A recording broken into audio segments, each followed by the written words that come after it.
up, everybody? Welcome to another episode of the BREWtally Speaking Podcast, the official podcast of MetalNexus.net. MetalNexus.net, where you can get all of your latest news, interviews, and so much more going on within the metal and hard rock world.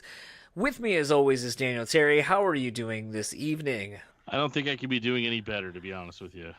Well, I hope not. We have a great guest. We have Ray from Brick by Brick, a very legendary hardcore band. New York hardcore, as a matter of fact.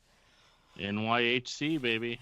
It's funny, growing up on the East Coast, I never really thought too much about the differences in coasts, whether it be in hardcore music, whether it be in metalcore, or even hip-hop. But it is really interesting to kind of look back and kind of see the stamp that, the different coasts have put on their respective genres of music. And there is definitely something to be said about New York hardcore. I mean, or East Coast hardcore as a whole. There's definitely I'd almost want to say like a rite of passage that a band has to go through in order to call themselves a New York hardcore band.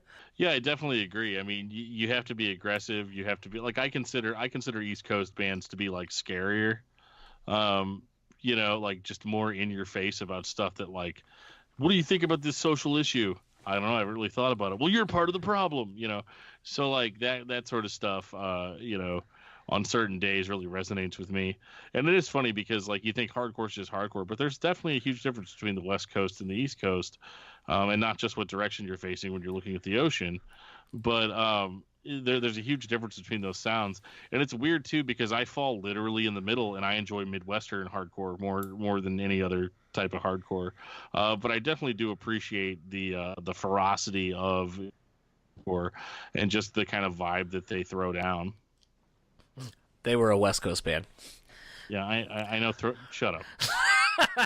No, but I mean, it is crazy. I mean, it's like maybe it's the East Coast loyalty I have, but I mean, it's like you look at the East Coast hardcore scene, and I mean, fuck, there's just so many incredible bands that have left such a lasting impression on the scene. I mean, you got the Cro-Mags, you got Agnostic Front, you got Terror, you got fucking Hatebreed, you have, I mean, it's not technically hardcore, but I mean, you could even go as far as like where hardcore kind of started going into what I guess would be proto-metalcore. You got Dead Guide, you have Every Time I Die, you have, I mean, the list goes on and on and on. But it's one of those things where I think there's always going to be a part of me that identifies with the East Coast and is reminded of all of the music and so authentic. And I think that's something I mentioned to Ray, is I think there's something authentic that just can't be bought with New York hardcore and East Coast hardcore that doesn't exist anywhere else. And it's not necessarily negating anything that any other coast's genre of music, whether it be hardcore or whatever, it has, but there's just an undeniable authenticity that comes from New York hardcore. And I feel like it's because, like Ray was talking about, there's a lot of shit you got to go through in order to wear that badge, wear that crown of being a New York hardcore band, an East Coast hardcore band. And it's not something that you can just get. It's something you have to earn. Yeah, I mean, can you imagine, like, it's almost like you have to sit down for a job interview. Well, how many years have you been in the scene? No, for sure. Like, absolutely. Like what are you bringing that's new to the table? Where do you see your band in 5 years?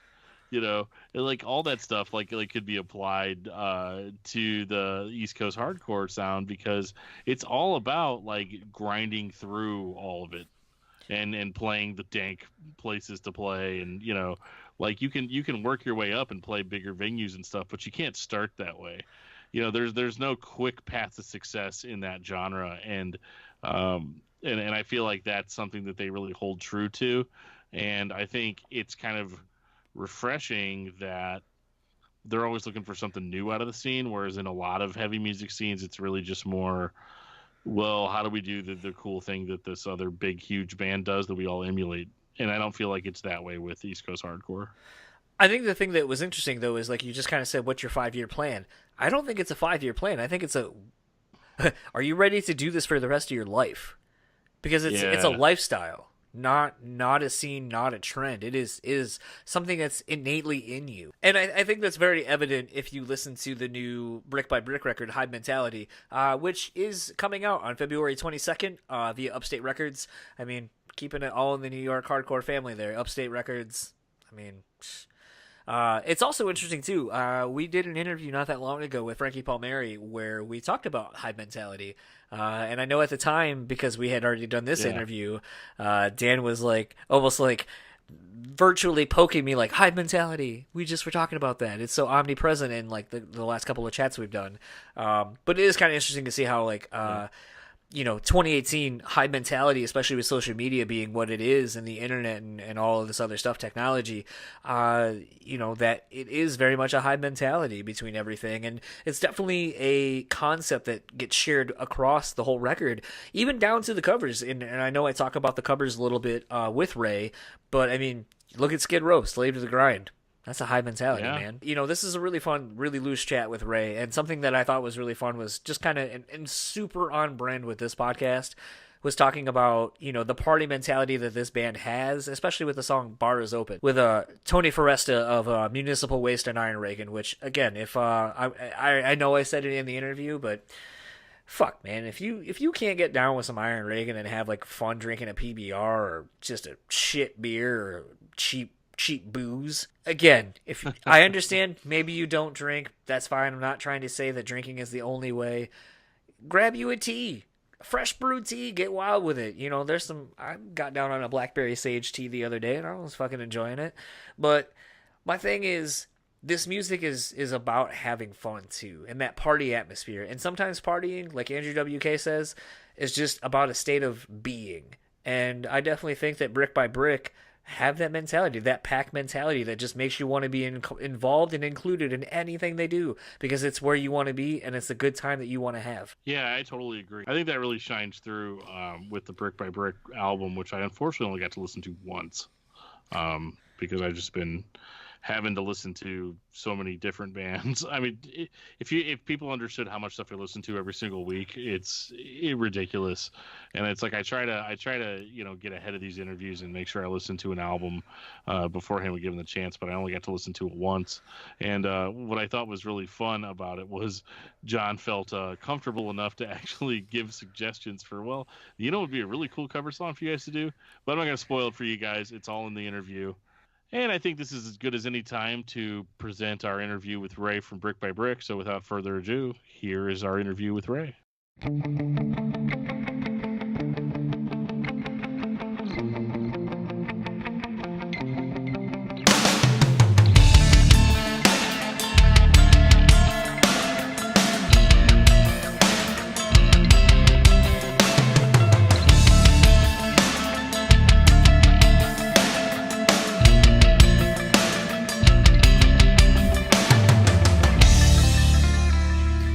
So I had the pleasure this early evening of talking to Ray Mazzola of Brick by Brick. They have a new album, Hive Mentality, coming out February 22nd via Upstate Records, and we're going to talk about that. But first, how are you doing this evening, Ray?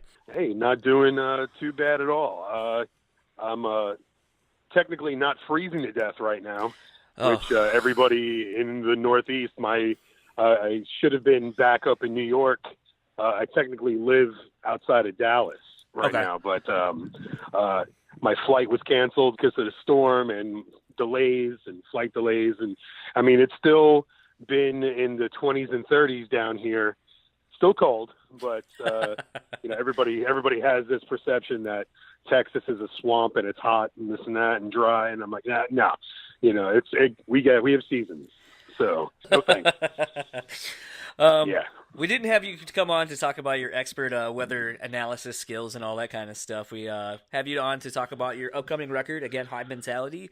We're, about a month out now from it. Something that's kind of been interesting to me and, not something I've really been able to talk to anybody about recently. Every podcast I seemingly listen to, which is a lot of music-based podcasts, it seems like you are everywhere right now. The hype for this record is real. Like, I'm seeing and hearing it everywhere. And something that's kind of been interesting about that is I think you're one of the few bands I can kind of think of that's really kind of put a full court press on being on podcasts and kind of having, sponsored ads come up everywhere. So I kind of wanted to talk a little bit about this online advertising and finding new mediums to get your music out there, because I think, with a band that has the legacy that you guys do, some of the bands maybe would be more focused on trying to do print ads and do things that are a little bit more antiquated than putting out ads on podcasts and so forth. Yeah. Well, I mean, you need to, a lot of it is keeping fresh. You got to change with the times. Things are constantly being updated. There's new means to get yourself out there. You can't, I mean, I'm from the era where, you can look in print. There were music newspapers all the time. There were different means of getting information as far as, release dates and shows. And we would get flyers. You'd walk out of a club, after a show, and your pocket would be bulging from all the flyers you folded up so you don't forget. And then you have to mark them on the calendars and things. Now it's a little more, it's gotten very progressive to where you can push, where if you're in a band, it's not just, little clicks and, adding friends on Facebook to, hey, like my band, like my page. No, you got to still do work. And that's, especially if you're a band like us, where we're all working class. We all bust our asses. We're not hype. We're not kids. It's like we're older. We're an older band. We have an older sound. And we're just trying to get what we do, because we love it so much. We want it to be in everybody's ears. So we're going to take the extra step and get out. We all come from musical backgrounds. We all come from other bands and had other projects and done other things. And it's always work. There's never a time where it's not, where it's just like, we're just going to coast. No. When if you stop moving, you sink. That's pretty much it. No, for sure. It's always kind of interesting because, I'm going to be 35 this year. So it's like, it's kind of weird seeing, in music as a whole, like where some people value, boots to the ground and really kind of that DIY ethic of going to your local record store, putting up flyers, going and doing all these things, trying to sell your advance tickets, just doing everything that bands used to do before the internet really was a thing. But then also seeing the struggle that some people have of just totally relying on the internet. And it's really weird. And I've been kind of like caught up in this whole pre-internet age lately, like having conversations with people who it's like, do you remember when like dial-up internet, like, we were making a joke the other day recently with Ryan Wambacher from Bleeding Through about like the joke of like, you had to call the internet. Oh yeah. That's it's ridiculous, and then you have to hope you have a good signal, or a good, a good connection, and that, oh man, that I don't miss those days. I don't miss those days, like just to see a picture, it took 8 minutes because they had to go through all the pixels and just like, oh, come on. It's, a lot of work that I do is remote computer based. So it's very much, I need my tech to be on point. I can't falter when it comes to things like that. And, we've come so far in technology that there's really no, oh my God, you might as well, dial up is, like 2 tin cans and a string, pretty much. That's, if you go that far, that's pretty much what it was, smoke signals. Yeah. Do you feel that, with you having a job that maybe is kind of keeping you at the forefront of the technology, that this kind of helps maybe give you a slight edge in online promoting? Because I think the thing that was kind of interesting, upon looking at your socials is it seems like you guys, for, as being as old as you are kind of doing some of the things better than I'm seeing bands that are in their late teens, early 20s, where it's like, you're posting funny like self-made memes, you're getting, like Vincent Bennett to, make a quick little video that's amusing to watch as well, and hyping up this album.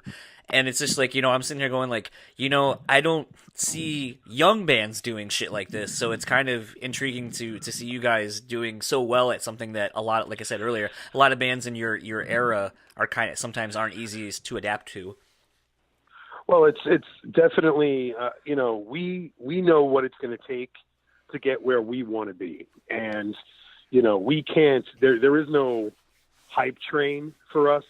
It's all the work we're putting in, it's like being in our age group and our level of music and where we're at as a band. It's a full-time job on top of having our full-time jobs and side hustles and everything else. You know, when you rest, you rust, and that's there's no time for it. You know, like Mike is always, you know, he's a mastermind. You know, he hustles. He always has an idea. We're always trying to come up with ideas like, what could we do? What could we do? We have these little think tank kind of powwows, and just, you know, we just want to stay ahead of the game, you know, and always researching and just being enveloped with marketing and branding. You know, just, you have to stay ahead. You got to keep your ear to the ground, and you got to stay ahead of the game, because we're not these young bucks. And, you know, that's a lot of people get turned off when it's an older band if they haven't already been established. And whether we're established or not, if you're going to do the work, you know, eventually somebody's going to notice. No, most assuredly. And actually, that brings up a good question for me is, you know, there was obviously a point in the band where the output wasn't as consistent as it has been in, we'll say, the last 4 or 5 years from you guys. But I noticed that instead of focusing on putting out full album releases, you're doing more EPs. And I'm wondering if that is because you're noticing a shift in trend of trying to be omnipresent in front of the fans that you're gaining, as well as kind of feeding the Jones for this this 24-hour news cycle kind of thing that we're in, where it's always, that's great, what's the next thing? What's the next thing? And I'm wondering if that's why you're doing EPs as opposed to, or shorter albums as opposed to, you know, taking the time to do full lengths. Well, it's we still, I mean, we have a full length mentality when we go in, and we pick and choose what we're going to do. You know, you have to look at it like this: like the record cycle, a regular band's record cycle would be 12 to 18 months. Right. But with, not to offend anybody, you know, out there these days, the millennial attitude is, it's like, I need this now, and that's it. Next. I need this now. Next. You know, it's very, the turnaround time is ridiculous. It's flash in the pan. So you have to keep fresh no matter what. You have to keep fresh. You have to keep reinventing yourself and your ideas. And you have to just keep putting material out there.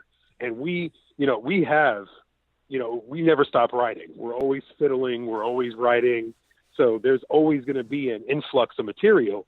So with certain releases, I mean, we've done, like a couple of full lengths, and since I've been in the band, and like having a little EP here, having a couple of songs on, let's say, something else, just like any type of, like we have, there's a Motorhead compilation that's come out. We got a song on, and we just, you got to keep in people's ears. You got to keep giving them something, because if you stay stagnant too long, then, you got to get that ball rolling again. And it's difficult. It's one thing if you hit the ground running. It's another thing if you're starting from a dead stop. Yes. So, and just especially with the mentality now, you got to keep that momentum. It's kind of funny you mentioned the mentality of millennials and so forth, with the new album being called Hive Mentality. So I kind of wanted to know a little bit about, because I don't necessarily want to say that throughout the entire album there is the concept of this, the title of the album, but I did notice that there are kind of themes a little bit in some of the songs within this album. So where did the inspiration for calling this Hive Mentality come from, and what does it mean to you at this point before anyone can really hear the record? It's pretty much, it's the same old-fashioned aggressiveness that we've put into all of our other music, except for it's more based towards the things and trends that are happening around us. People are just they're too consumed with everybody else's life, and they're always quick to jump on the bandwagon, positive or negative, as it comes with, it's like the Hive Mentality. It's a collective, and it's mostly a collective of negativity, and people need to think for themselves. People need to see past what, the veil that's happening, in our country, in our world, in our lives. And that's pretty much, that's where we are. We're taking a stand for ourselves, because we're not going to get consumed by like fake news and just how, things are being pushed and shoved in our faces. It's like, we're not seeing the bigger picture. Everybody's just clumping together and they're coalescing their ideas in the wrong way.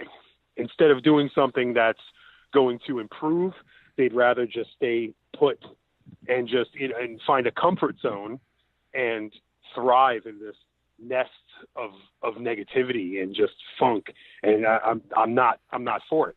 And if it takes an aggressive hand to just, literally, poke the bear, or, poke that beehive, just to get people rattled, that's what we're going to do. And that's what we're doing now. Yeah, no, it definitely is one of those things where, that's kind of been the thing I've always loved about hardcore music as a whole, is this always omnipresent, being the voice of change, something that you want to see change, and kind of, most of the time I think it's more positivity in the lyrics, because it's kind of forcing you to not sit on your ass and be the change that you want to see, which I think everyone can agree with that. But it's always interesting that, hardcore music, I think because of the aggression that it allows people to expel at times, I think it's lumped in as being a negative thing. So it's always kind of interesting, when listening to this record, I was kind of reminded of, like old hardcore bands that I used to listen to and being like, oh, this reminds me of like why I got into, a lot of different hardcore bands, especially East Coast hardcore, which I think kind of has its own stamp on the scene. Oh yeah. It's, we like to, there's always a positive aggression, that's pretty much, it's like, think for yourselves, come listen to music, come to shows, and just, and leave with a smile on your face. We show up places and people are always like, oh, what's up with these guys? And then they walk out like, wow, I had a great experience. Whether it's the music, the show, the band itself, we party, it's like, whether we're boozing or not, we have a good time, and we want everybody else to have a good time. And it's like, hey, if you're not on the same page, you're either going to have to run with us or you're going to get run over. And that's a lot of our mentality, because it's who's got time, it's that era where, it's you're running with it or you're getting trampled, unfortunately. And that's our mindset on a lot of it. Would this be the prime example of why Bar Is Open has kind of been the lead-off single so far? Oh yeah, that's pretty much. It was Bars Open has, just the moniker itself has been a term for the band forever. It's just like, for all of us, it's, like when we look around, we're like, oh, we need a drink. Hey, let's go to the bar. Okay, bar's open. That's bar's always open for us. That's our party slogan. That's our mentality. It's like, hey, let's just go. We're going to have a good time. Bar's open. And we've been doing that. That's been our thing for years. And just, we like rage it. And we finally, we're like, hey, you know what? This song has that, it has that vibe. And it clicked like all at once. So we can expect Bar Is Open merch now officially? Oh yeah. Eventually it's, we have stuff in the works. There's definitely a Bars Open bundle that we have up on it's merch now and Upstate Records. You get the bottle opener, you get the shot glass, you get the pint glass, you got everything. We cater to the guys that and it's, hey, it's not for everybody. Right. There's definitely people that don't imbibe, which is great, which is fine. But hey, we do, and we're gonna push it. That's, we like pushing ourselves. We like pushing the limits and see what the next, wall that we get to break through. So you definitely will be seeing a lot of it. Yeah, it was funny when changing the podcast about a month and a half, 2 months ago now, the name to Brewtally Speaking, BREW, because my co-host that's not here, we usually talk about what we're drinking or whatever. And so we decided to incorporate it into the show, and we typically talk to metal bands and people from metal and hardcore and so forth. So it's kind of a double entendre of sorts. And so I was worried that it was going to dissuade some people from coming on, because I was like, well, if you don't drink, then you're going to be like, well, I don't really know if I want to be on this. And so far, it hasn't been a thing. I had one person that was like, I don't drink beer and I don't drink coffee. And I was like, well, I mean, you didn't say liquor. And he's like, well, yeah, I don't drink that either. I think it's all poison. And I was like, well, okay. Well, that's the mentality for some people, But, Yeah. if you look at history, Yeah. People have been, people have been drinking, and all type of things for eons now, for ages, So I'm a big Scotch guy, so Yeah. we always, we're always going, It's like I just, just to touch on that real quick, I've been going through the Game of Thrones series of Scotch that they have out. So, and right now it's like I'm doing the Balwenie Scotch, which is I think it's House Stark, and it's definitely delicious. So we're all big whiskey guys. We've been trying to get like this Jack Daniel's sponsorship forever. I had a Jaeger endorsement for years with Full Blown Chaos. And Right. so it's, so it's always, it's always surrounded us. Right. No matter what. So we like to party, even if you don't, that's not your thing. People want to be involved. Right, for sure. Because because the energy's there. Speaking, kind of to that, have you guys thought about doing, like, working with someone like a local brewer or something like that and doing a beer? Oh yeah, I mean that's on the table. It's just we've been pushing the band so hard that's going to be once things kind of slow down a notch, then we'll start putting the feelers out and partaking. I would personally like some form of triple Belgian or something, or something. I like the heavy beers. Mm-hmm. I like heavy beers, and I like good full body like bourbons and such. So I wouldn't mind. That would be awesome. That's in the works. It's in the works eventually. It'll come around. It'll happen. That's awesome. Kind of going back a little bit more to the record, though. Something that was kind of interesting to me is the variety of guests you had. I mean, you have Tony Foresta from Iron Reagan and Municipal Waste on Bar is Open, which, I mean, that's like a slam dunk. Like when when you know that's happening, you're like, well, of course. But I mean, then even getting like Vincent from Acacia Strain, and I can never remember her name, but the actress from Orange Is the New Black that's also in Jessica Pimentel. That's it. Yes. Yes. How that's a quite a wide array of vocalists to pick from to be on songs. And I know a lot of times, sometimes the idea happens when you're in the studio, like, oh, it'd be cool if we got so-and-so. So how did you end up picking the guest vocalists on this? And were they always the ones you had in mind, or was there someone else that you wanted to work with and just didn't work out? Well, they've all been friends forever. Jessica and I have been playing in bands together forever. We've just from the New York hardcore scene, Brooklyn, Queens, and stuff, like we've known each other for a long time. Vincent, we've had a relationship with forever. I've toured with him before, like years now. And Tony, I mean, who's not a Municipal Waste fan? That's what I want to know. Because that's where if you can't vibe off that energy, then what are you doing with your life? And that's when we wrote Bar is Open, and when we got into the studio and did the song and tracked it and everything, I was like, he needs to be on this. And that was, and Mike and I were like, yeah, let's get him to do, let's get him on it. And that was pretty much that. And it's like, and it just so happens that, we're going to be going to Europe with them. Mm-hmm. And, we're doing a Rebellion tour with Madball and Iron Reagan, Step Before Dishonor. And so that's going to be in March, that's going to be, there'll be obvious drunken tales from that. So, but, good party vibe right there. So there's that. And then with Vincent, the song that he sings on when he in the Ruins, the original singer, they have an older tracking of the song that he's been friends with all of us forever.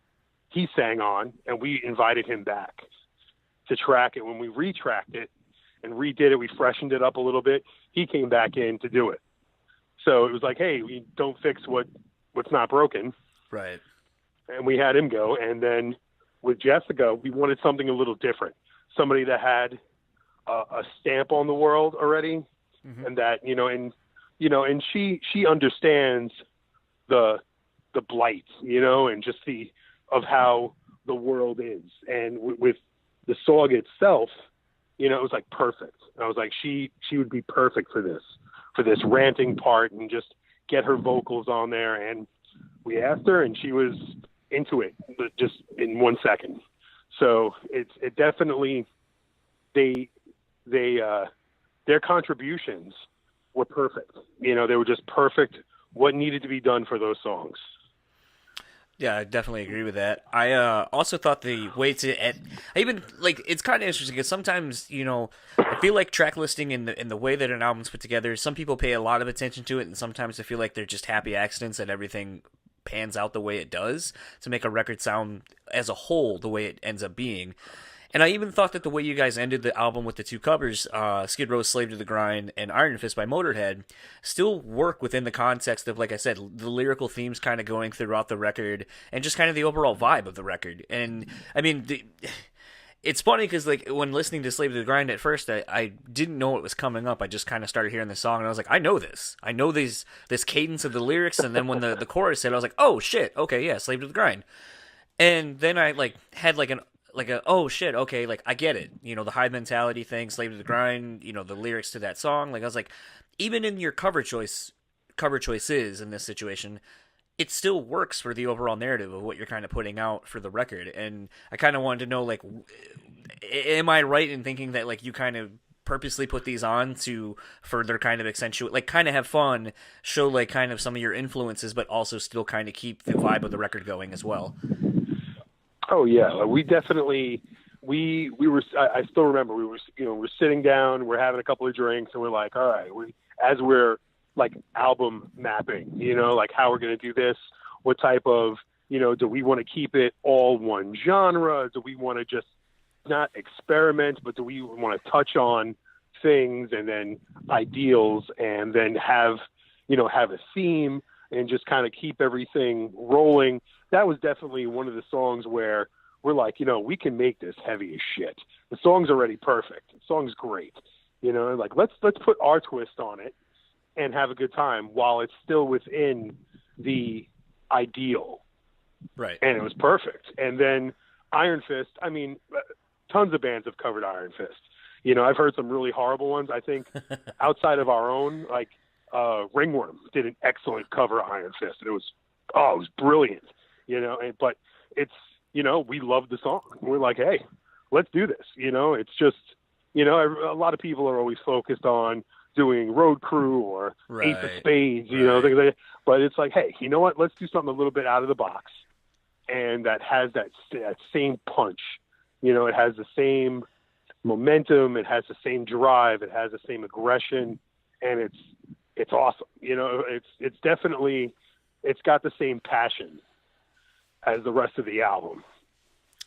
So I feel that, that it worked out, maybe it's a happy accident, a little Bob Ross in there musically, or maybe it's just, or maybe it found its way, right. It just happened. Yeah. So it's, there's a lot of things just come to mind, and we're like, hey, great idea. We're always spitballing ideas back and forth. That's a good portion of the day is just going back and forth with, what do you think about this? Well, what do you think about this? Well, what do you think about this? What do you think about that? Let's talk to this one. Let's get in this one's ear. Let's do this. Let's do that. And that's pretty much how you do, a closed mouth doesn't get fed. So It's like, you never know, it's like, hey, I have no shame. I'll ask anybody about anything. And, and it's like, hey, if we need something, we're going to go out and get it. That's pretty much how our mentality's been. We've been given nothing in life. Everything we've gone and we've gotten. We wanted somebody on the album. We went out and we got it. Yeah. We wanted to do this song. We went out and we got it. That's pretty much the Too many people they have their hands out, and that's not brick by brick. Right. Kind of last few questions and wrapping up here. Something I was kind of thinking of, with the cover songs and so forth, and a band that I was kind of thinking, with Slave to the Grind being different in its approach genre-wise from the original. A band that I was kind of thinking, and I was like, I could see you guys doing this, but I don't know if it's something that would be something that everybody else would think of. But I was almost like, a band that shares the same ethos and was just like kind of like a pack and like to drink and have fun that I was thinking of would be Thin Lizzy. So I was kind of wondering if you guys have ever tossed around doing a Thin Lizzy cover. Oh yeah. What was that? Cold Sweat. Okay. Is my favorite out of anything Thin Lizzy. I'm like, that is my song. So if you ever if you're going to be sitting there one day like on future albums and be like, oh shit, look at that, they did Cold Sweat. That's my song. That's my, if I had to do anything. But no, I totally agree with you 100%. So we are music lovers. It's like we listen to everything, we support everything, and that's, if you're out there creating, that's the way you need to have that creative mentality, because that's the only way we can go through life. We have to keep reinventing and recreating things. And that's, so, hey, you never know. You might definitely, you might hear that. Awesome. Something else that, I've not had a New York hardcore band on before. And it's like, I kind of touched on it earlier, where I definitely feel like New York, especially as and the East Coast, is really, they have a very unique, undeniable sound that makes, that's why it's called East Coast hardcore or New York hardcore for a reason. And so I kind of wondered, all these years later, being in all the bands that you've been in, and even, with Brick by Brick, what does being a hardcore band from New York mean to you now in 2019? There's a bar that's set that you need to elevate yourself to and go beyond, because to have a stamp of to have that New York hardcore, East Coast hardcore mentality, vibe, and just to be brought up in it, and and to stew in it, and to have that, you have to, you can't have that mentality. You can't have just like, hey, I'm just going to do a hardcore band. Yeah, it sounds, no, you need to take the next step. You have to go the extra mile, go to the next level with stuff. It's like, that's what it's about. It's about breaking molds and keeping that energy. You look at, Agnostic Front, you look at Madball, you look at Sick of It All, you look at Sheer Terror, you look at all these bands, and they have, they literally cut away for everybody in that scene, and in that music, that it's undeniable. The sound is undeniable. Everybody has no matter what branch off of the genre, Biohazard, Life of Agony, they all have that same attitude. And that's a big portion of it. If I had to pretty much, stamp one word to East Coast hardcore and New York hardcore, it would be attitude. And that's just what we're trying to live up to. Yeah, it was funny. I was trying to think of the same. I kept coming up with authenticity when I was kind of thinking about it, and attitude also perfectly encapsulates it as well. Oh yeah, I authenticity also. It's unique. Yeah. It's unique to the area. It's unique to the world. It pretty much, if it has that's the way to it. It's become some form of of description. Like New York hardcore. It could be a verb, it doesn't have to be a thing, it could be more than a noun, or it pretty much, you can use it to describe anything. Yeah. I want to have that same New York hardcore vibe, and then you instantly know what to expect. You instantly know, okay, I know where they're going with this. And just from being, whether we've all moved in and out of the state forever. I grew up in Coney Island. I'm from Brooklyn. Everybody else is, they're more upstate dudes, but it's, that's still, if you have that energy, you have that vibe, you have that in your soul, then, you need to represent proper. Right. You already touched on the European, the Rebellion 8 tour coming up starting March 16th. You have a CD release show with Dying Fetus on the 22nd at the Upstate Concert Hall in Clifton Park, New York.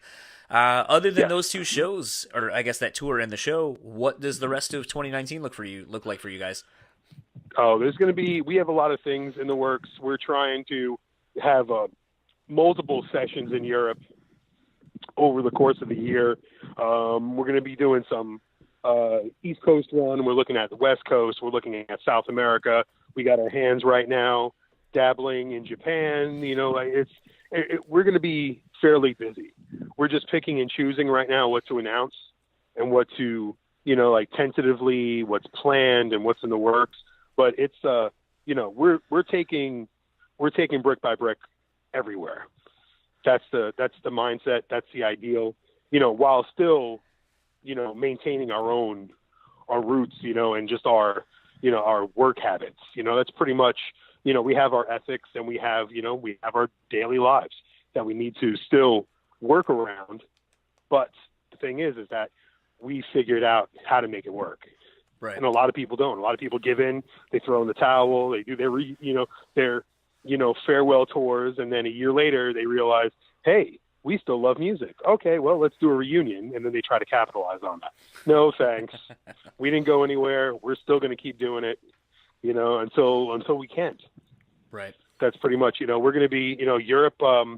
It ends on the 16th, but it starts on the 7th, March 7th. It's like we, that's going to be a great 2-week run. And then, we have a lot of things lining up right now. So it's, trying to get over to Puerto Rico for some fun. And, the band is a party. It's a traveling party. We have a great time. Even if the show is great, if the show is bad, how many people are there, it doesn't matter. We have fun just with ourselves, and everybody knows it. So everybody knows that, hey, we're coming into town. Well, we hope you're ready. That's pretty much the vibe.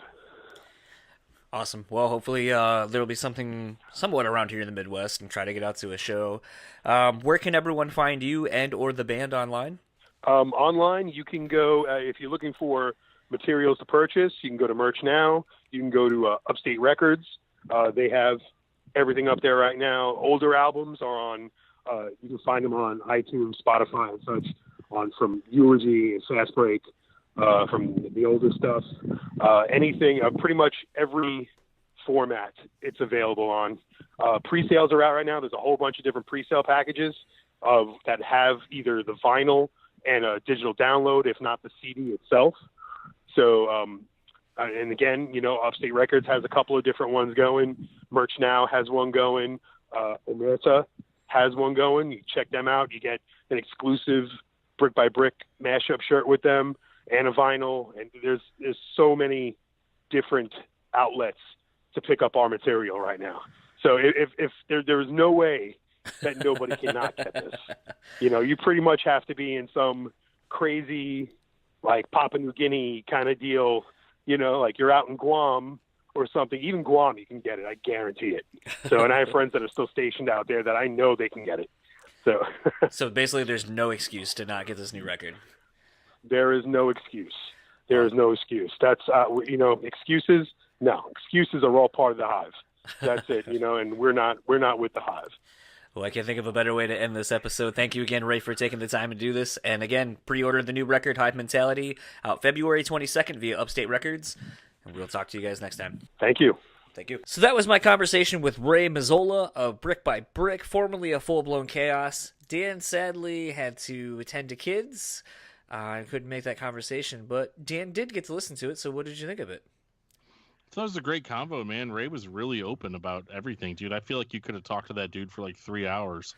It was really hard to end this conversation because that definitely was the case. Like he said in the beginning, his flight got delayed and he was stuck in Dallas enjoying a cigar and didn't have to go back home to New York where it was cold and snowy and all that. So, yeah, if I was in Ray's position, I'd probably be like all rainbows and sunshines too and be like, hell yeah, I got nothing and nowhere to be. Yeah, that's definitely the vibe he was throwing down. And I thought it was a cool chat. I thought it was hilarious that you guys started off talking about the weather. Like, what is the most generic thing you can talk about with somebody? The weather. But it was actually funny how you guys weaved it all together. And then at one point, he got so into the weather conversation that you had to be like, all right, cool, let's talk about your album. So funny. I think, well, so sometimes I know I bring this up too much, but like I am from the East Coast, and it is really weird, living here in the Midwest, and something you actually don't ever hear me say, but I actually say it almost every interview I do. And I did it with this one with Ray too, where I always am a stickler for last names and how to say them. But the hard part for me is growing up on the East Coast, I still have my East Coast tendencies, but I live here in the Midwest, and I have most of my life now, to where I'm torn between where to pronounce the vowel as an East Coaster and also as a Midwesterner. And if you don't think they're different, you're totally fucking wrong. And there's one word I know 100% I still say with my East Coast accent. It's the one word that always sells me out whenever I'm talking to people that I've never met. And they're like, wait, where are you from? And it's asshole. That's the only word. I just can't get rid of it. That's the only word that like the East Coast comes out of me. I don't say wooder. I don't say roof. I don't say a lot of the other shit, and I never have because I fucking hate. That's not how you say those words. But asshole is always the word that'll sell me out, because for some reason I just can't get rid of the ass. Like it's like, and I did it a little bit more than I would have, but like that's the way that basically it comes out. Like it's not ass. See, I have to struggle to even say it like right, but like it's not ass, it's ass. Like it just kind of quickly blurs together. It's like there's a Y in there somewhere. Yeah, kind of.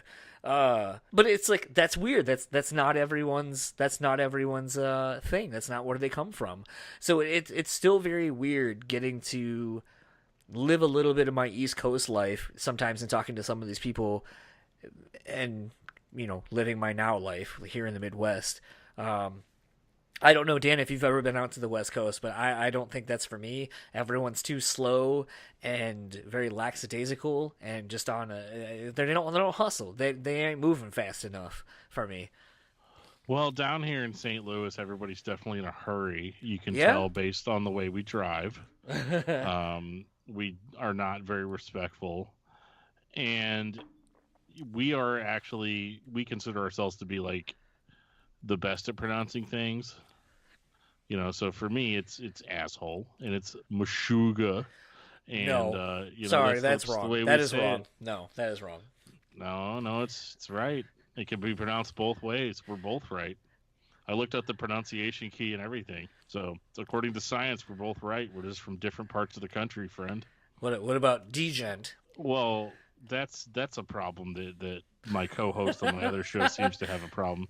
He's like, how's it going, guys? You want to listen to some degent? And I'm like, what do you mean?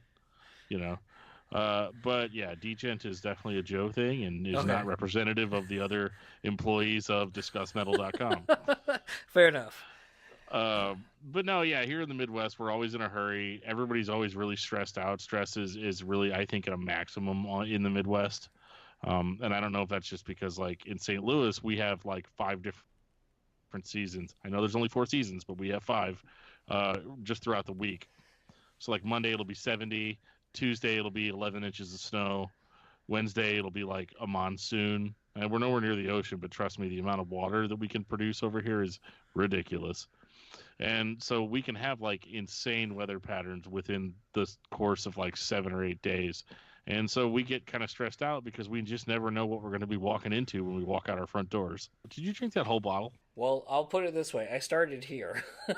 Yeah, no, I remember. That's insane. Not really.